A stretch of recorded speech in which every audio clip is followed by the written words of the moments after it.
Hello, and welcome back to Ant's Gaming Suite. This is your host, Anthony. We are back with another new world video. Today's guide is all about the rapier. How do you level up your rapier from 0 to 20 at an extreme rate? This is probably the best ultimate XP location that you can go to. I'm not too sure if there are any. If there are, make sure you guys leave a comment section down below as well. Being with the rapier, it is a very difficult weapon to use for PvE. However, it is a very exceptional weapon, a very great weapon for PvP. So, first things first, where do you go in order to level up your rapier weapon XP? Whether you're, whether it's going to be your 4th weapon, 5th weapon, 6th weapon, whatever it is, and you are at level 60 and you want to upgrade them, this is probably the best place to go to. So, it's pretty much located at Restless Shore, pretty much southwest from here. And there's a campfire called Steely Stakes. I've done a video of this regarding to the Ice Gauntlet, which will rack you about 1000 XP. With this case here, you only be getting around 700 to 800, but the respawn rate is absolutely ridiculous. But before we jump straight into the video, in terms of where my guide is for my skills, make sure you guys hit that subscribe, hit that like, and leave a notification or a comment down below where you guys would farm your weapon XP. Okay, so now that I've already gone through the location of it, we're going to quickly talk about the rapier.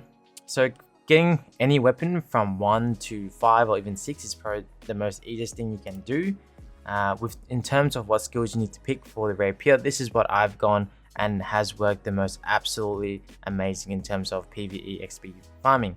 Just because there is a ridiculous amount of cooldown reduction that's involved. So first thing is, you definitely want to get reduced all cooldown by 1% on any hits. Deal 10% more damage when your target has greater than 50% HP. But the 3 skills that you really want to get is Flurry, enter a pose stance and unleash a series of 5 weapon quick thrusts with each strike dealing more damage. Every Fury can be dodged at any or countered at any time. And I pretty much maxed it out just because I had enough experience points to do so. This will help the Flurry skill overall in terms of damage and cooldown reduction. Okay, the 2 other skills that I did get, which is one of them isn't quite necessary, which is evade. You don't really need that. However, the other skill that you should get is Flichet. Hopefully I pronounced that right. Pretty much you're doing a forward lunge 10 meter, doing 145 damage, and I've pretty much increased the skill of it already. I'm missing out one. The only reason why you want to increase it for now, just because you can do extra more output damage, which is very ideal in terms of dealing damage that is in a huge mob. Okay. So once you've pretty much got the skills out, you can pretty much set that out into picking up these 2 skills and another attack skill. That's all fine.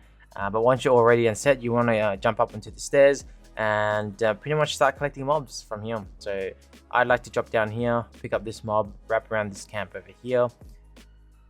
So that's 2 mobs. And keep in mind when you do these particular runs, the mobs are level 41, so they might hit a little bit hard. If you can't really handle them, my suggestion is to take only half the camp, which is pretty much split down between the towers, so you can take a different stance there and you can have an easier time killing the mobs as well as getting the XP. At the end of the day, you're still getting the amount of same XP. It's just a matter of that you're killing them at a lesser or slower rate.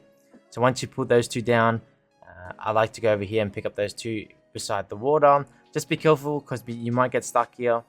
So I've pretty much done here. Okay, so this is where it starts. I like to dash. Just be careful with the Flurry skill because you can get interrupted. If you get interrupted, your cooldown will be absolutely ruined, okay? So you want to be careful.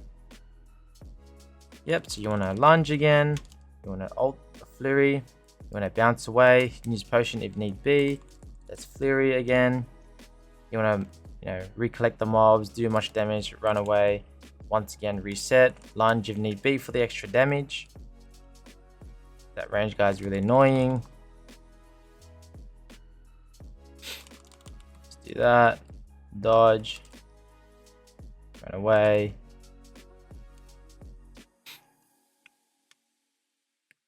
Just be careful of this range guy. He's probably the one that's gonna do the most hardest damage. Hopefully I don't die here. I know I won't. But yeah, it's pretty much Fury, lunge, dodge, and it's pretty much rinse and repeat. From here, usually once you've cleared all the mobs, you can just pretty much run right up onto the tower and then wait until it respawn. Usually respawn will take about a couple of seconds, between 10 to 30 seconds, and everything will be ready and you can rinse and repeat. Hopefully this video guide helps you level up your rapier. I know rapier can be a very hassle to level up until level 20, but it is a very great weapon if you are intending on using the rapier for PvP. Until then, I'll catch you guys in the next video. Make sure you guys hit that like and hit the subscribe.